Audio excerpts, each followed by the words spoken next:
Hello everybody, welcome back to Frontier Mentality. We're starting in the back garden. Um, you see the stobs, and you probably don't see too closely, but each stob has a blue string running across about a foot off the ground. For starters, this helps us keep our rows straight when we were planting. Second, it helps Bruce know how far apart so he could get a tiller through it. Neighbors that live back that way have these little terriers that look like wishbone. It's a children's show, reading books, but anywho, so they're always chasing rabbits and squirrels and whatnot, and it's set so that they won't run through it. It won't stop the deer. The deer might stay away just because it looks unusual, but I haven't seen deer tracks this year, so. Alright, now in this row here, which you will see absolutely nothing in it because it's still all underground, is butternut squash, Queen Anne, and cucumbers. Then this one here is the zucchini and yellow straight neck and crooked neck squash. The third one over are all different types of tomatoes. You can see the little wet spots right there, just to kind of give you a reference. Whoops, sorry. Originally we were going to do 2 rows of tomatoes back here, but with us having 40 tomato plants in the yard and probably another 60 total up here, I would say 20 up here, so 40, yeah, 60 tomato plants. That should be plenty to get us through. So we have 1, 2, 3, 4 rows of okra. We freeze a lot of it. I do can some of it. Mostly I pickle it. I do have a few gumbos, like leftovers and whatnot. I can my leftovers so I can have that for a later time. Cook once, pressure can, just warm it up and eat it again. It's not like I have to go and cut everything up and wash things off. It's already in the jar. I just have to warm it up on the stove, over fire, whatever. And then let's get on this one here. Now there's a little pile of rocks. I did this on purpose. Where are we at? Right there. I had old sunflower seeds. I don't know if they're going to sprout or not, but I planted it halfway down on this side. I put the yellow blood corn, which is, if you ever see Indian summer corn where it's yellow and has little purples and kernels and whatever in it, that's what that was. And I planted it in with the sunflowers just in case the sunflowers did not come up. I still had a row of corn, and it's still technically a blood corn, so it will grow with the other blood corn. Here, y'all might be able to see that blue line there. There you go. That's what's all across here.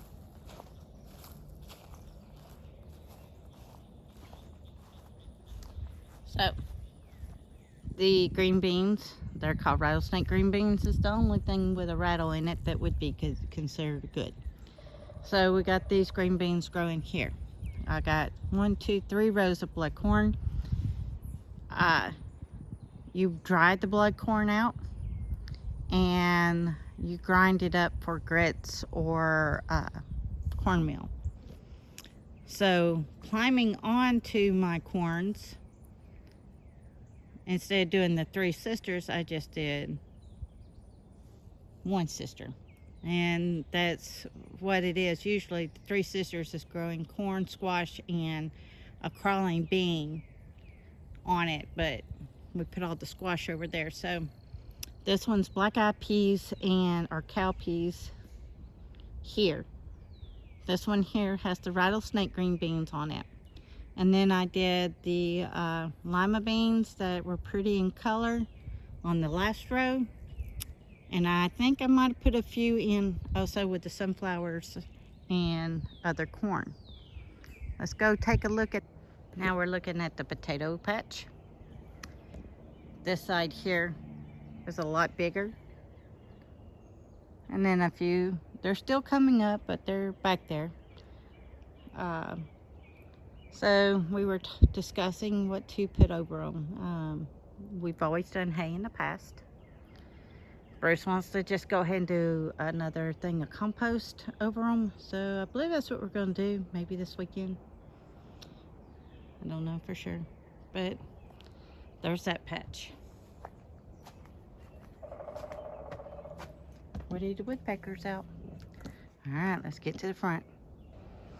All right, we're back. This is the Pepper Palace pepper patch. So I have some yellow tomatoes here and what is considered like the sweet 100s, but they're yellow. And then Bruce's Brandywines are over here.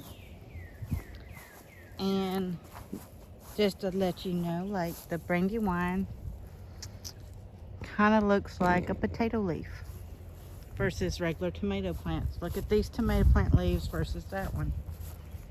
These look more like tomatoes. Okay, let's tip us back right. So the broccoli has now gone to seed. See what I'm telling y'all? The pods all just look the same. So the butterhead's in here. We have some sweet sorrel coming in here. You can chew that. And we've got some celery still hanging in here. And then more tomato plants. The amethyst is fixing to go in, which is the red. These are cucumbers, they're fixing to go in. Now look at the potato leaves over here.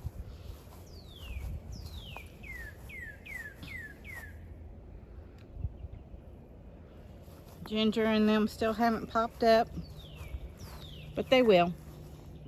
They usually take long. Well, I'll take that back. There's one trying to pop in right there.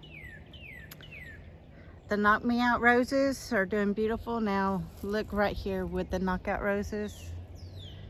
You see the wild blackberries coming in. So this is fixing to all come out. This weekend, this side will be planted.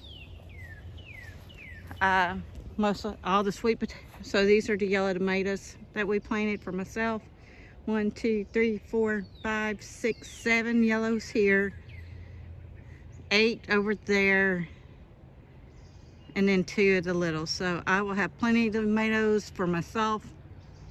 I suffer with geographical tongue for new viewers. They're lower in acid as well as the Cherokee purple. Those are ones I can eat. So all this is fixing to come up. And that there. So sweet potatoes are going here. And along with the sweet potatoes, maybe right in here, I am going to do some more honeydew. Nothing like I did last year, y'all. Nothing. Go back and watch that craziness if you need to. So here's some more purple onions, the eggplants, another celery. You'll see the carrot bed looking mighty thin. I just canned a bunch of carrots today. The red onions are looking amazing. We've got some strawberries that we bought at RNA and some we've transplanted from our own yard.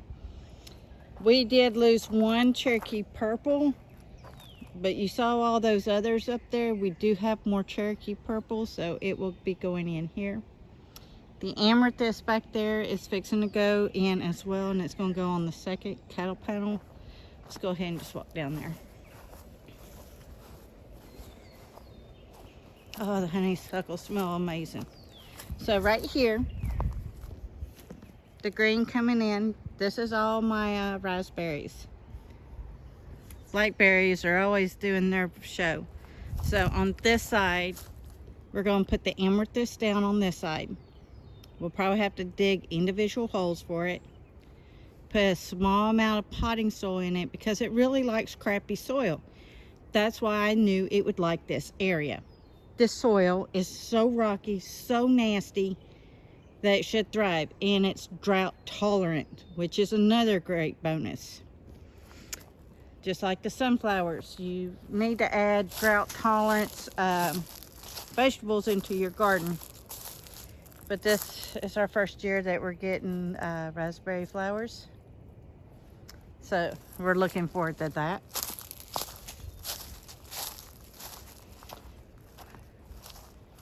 And the JoJo berries, they're doing fine. We went on a, yeah.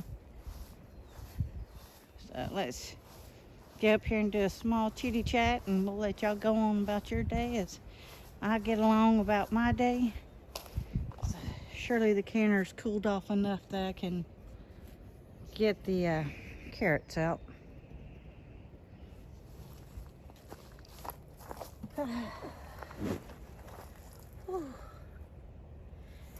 So, last week I told y'all I fell. Everything feels a lot better, still really stiff in my hips and my knees, and I believe, not my knees per much, my back now. You feel everything a few days later, right? But the hike really helped loosen a lot of that up.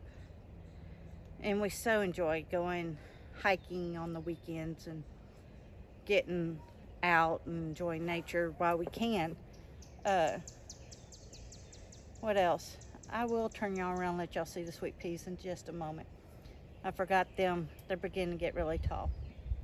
So here in Georgia, our fuel tax break that they gave us ends at the end of the month. I have not seen where they have extended it. It's an election year. I figured they might try it again, but so far they have not. National average is $4.25, $4.50 a gallon, unless you're on the West Coast. And y'all are probably even laughing at the $4 one. I think it was $3.18, $3.19, something like that yesterday when I drove past the gas station. I was already at a full tank, so I didn't have to top off. But yeah, so national average $4.25, $4.50. I saw where more air flights worldwide are being canceled because of all the stuff going on in our world. Gas prices, because the Hormuz is still closed. Some countries say it's open, some say it's closed. Who really knows? We're not there. Driving prices higher here. If they're talking about putting ethanol into our fuel, please be buying fuel injection fluid. It will protect your motor from the ethanol. What else? Keep stocking your pantry. Grow a garden. Grow container gardens. People have made comments, well, I live in an apartment, and I live on the 3rd floor, or I live on the 13th floor, or I live on the 20th floor. Do you still get sunshine?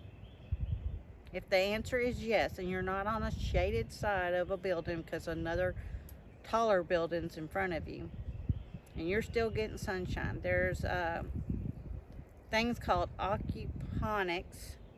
It shows you how to grow them in PVC pipe, growing microgreens. That'll feed you. Growing in buckets. The first year I ever did potatoes, I did it in a 5-gallon bucket. And it probably gave me 5 pounds of potatoes. It's not a lot, I know that. But it offset the cost of buying potatoes at the grocery store. Each year I've gotten a little more and done a little more. So each year you could do 1 bucket. If you've got 1 bucket survives, then next year do 2 buckets and 3 buckets and 4 buckets until your whole patio is covered up in a garden. There is a lady on YouTube, lives in a townhome, and she grows 60% of her food, 60 to 80% of her food on her back porch. Becoming a Farm Girl, I believe is her channel. She takes you through and how to shop for deals and how to do meal planning and how to incorporate what you grew into your food. It's just, she does a really good job, y'all. Kind of inspired me to keep on making YouTube videos, trying to inspire y'all. But it can be done, so I'm saying you can live in a condo, you can live in an apartment building, you can live somewhere where your dirt is really crappy and still grow food. Because that's part of the reason we've been buying the different Vego beds, is because where I live at the base of a mountain, and where I live is called chert dirt, and it's nothing but rocks. You have to find food that likes that crappy soil. Do we bring in more soil to help better? Yes, you walked through that garden with me. We bring in a couple loads of mushroom compost, and we put it in, and we've been building our soil up through the years. It's not an instant fix, but each year is a practice, and each year you get better. Each year you pray for rain. Each year you grow closer to God because you need the rain.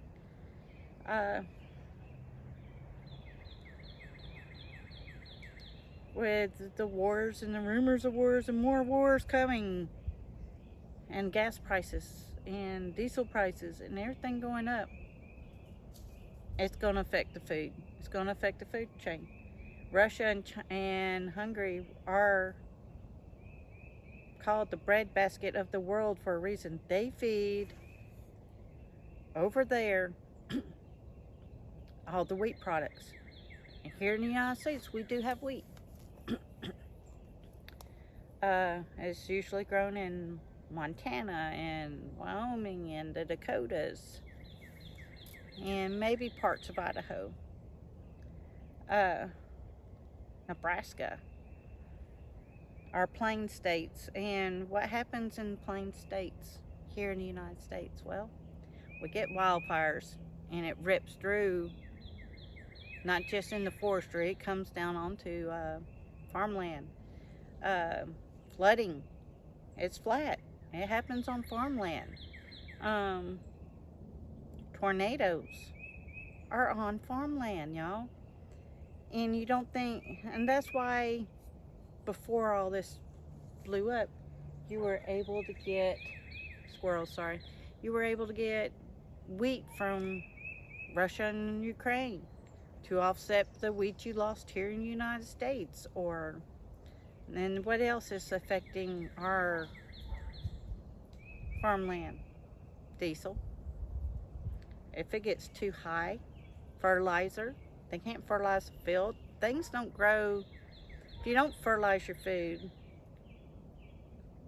they're scrawny. I tested that theory out myself last year. There were some things I would not fertilize because I wanted to see how it affected it.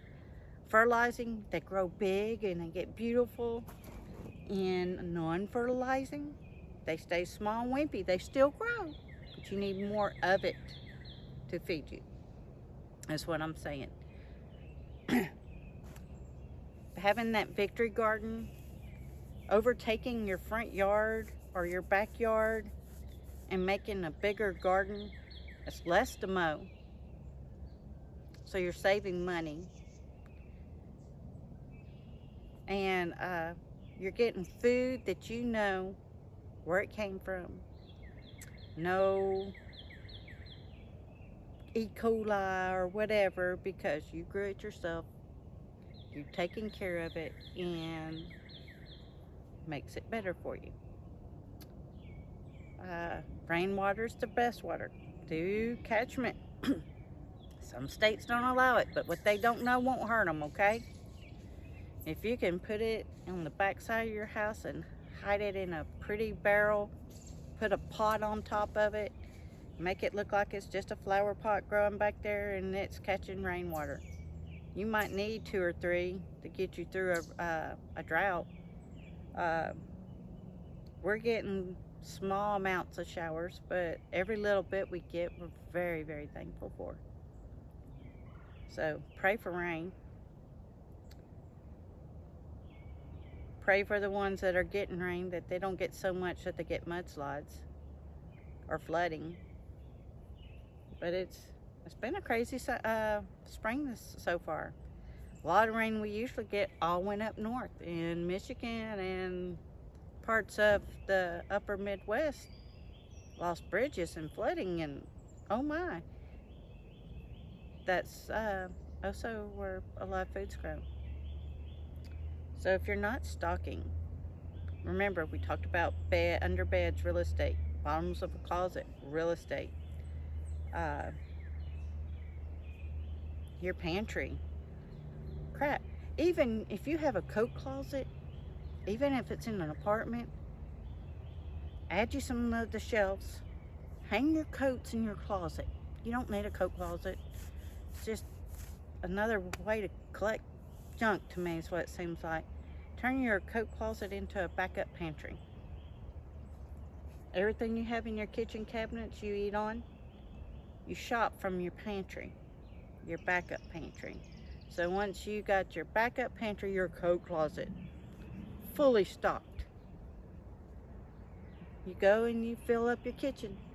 Whatever holes is in that back pantry or that coat closet, you fill that coat closet up. I've got a lot of new subscribers. Hello. Thank you. Make a meal plan. That's what I'm going to tell y'all. Make a meal plan. You've got 7 days. You know what you eat in 7 days. Some parents, and when our kids are little, we just survive on the things we knew that we could get through. So, spaghetti. Everybody knows what spaghetti is. Everybody knows what goes in it. Whatever noodles, if you like angel hair spaghetti, the round ones, whatever noodle you love for your spaghetti. So 52 boxes of spaghetti noodles. That's $52. Hunt's spaghetti sauce is really good. And last time I checked, it was like $1.50, somewhere around there. So that's $100 or $120 for one meal for a year to get you through. Remember, I suggest to have 1 year to get you through hard times. Is it best to have maybe a year and a half? Yes. Why? Because it takes 6 months to get a good crop in on your food.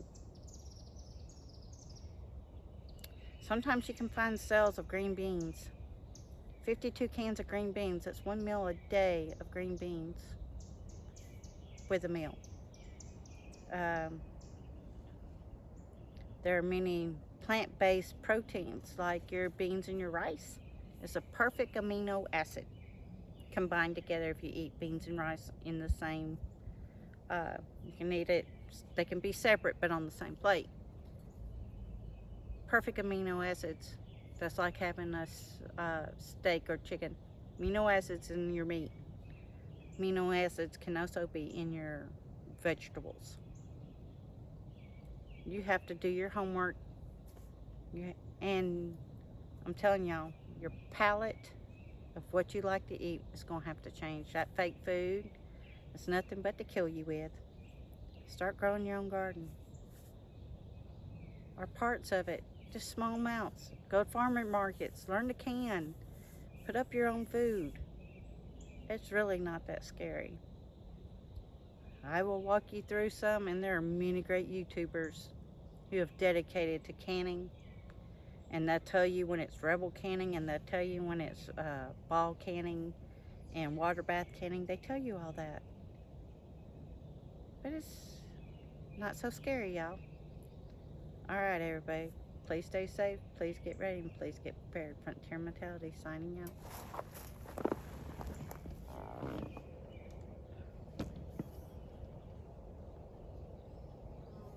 Oh, that's too long.